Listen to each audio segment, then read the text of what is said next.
ঢাকা বিশ্ববিদ্যালয়ের অতীত যে ছাত্র রাজনীতি ছিল সেটির চরিত্র একটু বিশ্লেষণ করব।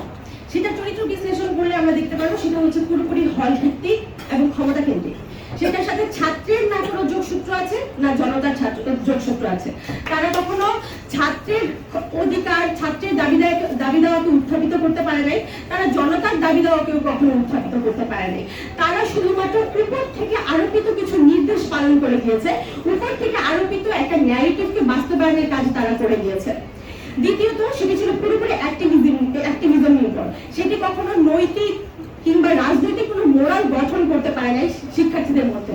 অর্থাৎ তারা যে দাবিটা করে আসছে যে ছাত্র রাজনীতি না থাকলে স্টুডেন্টরা অ্যাপলিটিক্যাল হয়ে যাবে, অর্থাৎ রাজনৈতিক চিন্তা করতে পারবে না।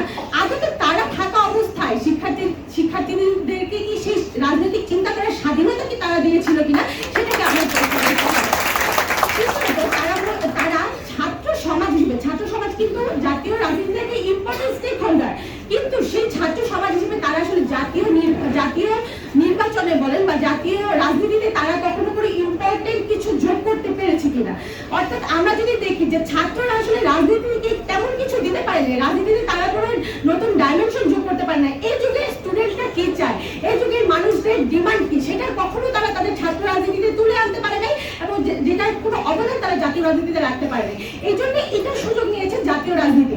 জাতীয় রাজনীতি সবসময় এই বিশ্ববিদ্যালয়ের স্টুডেন্টগুলোকে তাদের টুল হিসেবে ইউজ করেছে। কিসের টুল? তারা হচ্ছে তাদের দলীয় কার্যক্রম চালানোর টুল হিসেবে ইউজ করেছে, নেত্রীকে সংবর্ধনা জানানোর কাজে ব্যবহার করেছে, তারা হচ্ছে দলের প্রতিষ্ঠা বার্ষিকী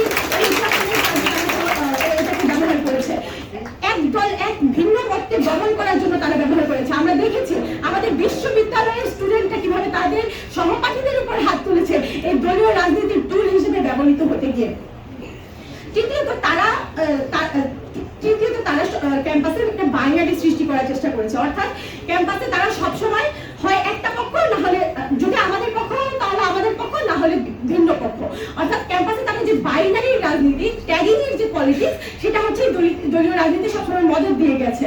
অর্থাৎ যে কালচারাল, তারা সবসময় বক্তব্যগুলো কালচারাল জায়গায় সীমাবদ্ধ রেখেছে, কিন্তু মানুষের যে পলিটিক্যাল যে চাহিদা বা অর্থনৈতিক যে চাহিদা, এই বিষয়গুলোতে আমাদের ডিবেট কখনো চলেই নাই। এই যে আমরা যদি দেখতে পাই দেশের এই ক্রান্তিকালে এসে এখনো তারা এটা নিয়ে আলোচনা করে যাচ্ছে যে জাতীয় সঙ্গীত থাকবে কি থাকবে না, বা এটা কি পরিবর্তন করা প্রয়োজন কি করা প্রয়োজন না।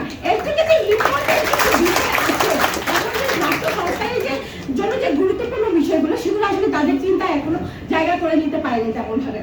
এবং সর্বশেষ যে ভয়ঙ্কর কাজটা এই দলীয় রাজনীতি এই বিশ্ববিদ্যালয়ে করে গেছে, তারা হচ্ছে নারীদের কোনো সক্রিয় রাজনীতি গড়ে উঠতে দেয় নাই।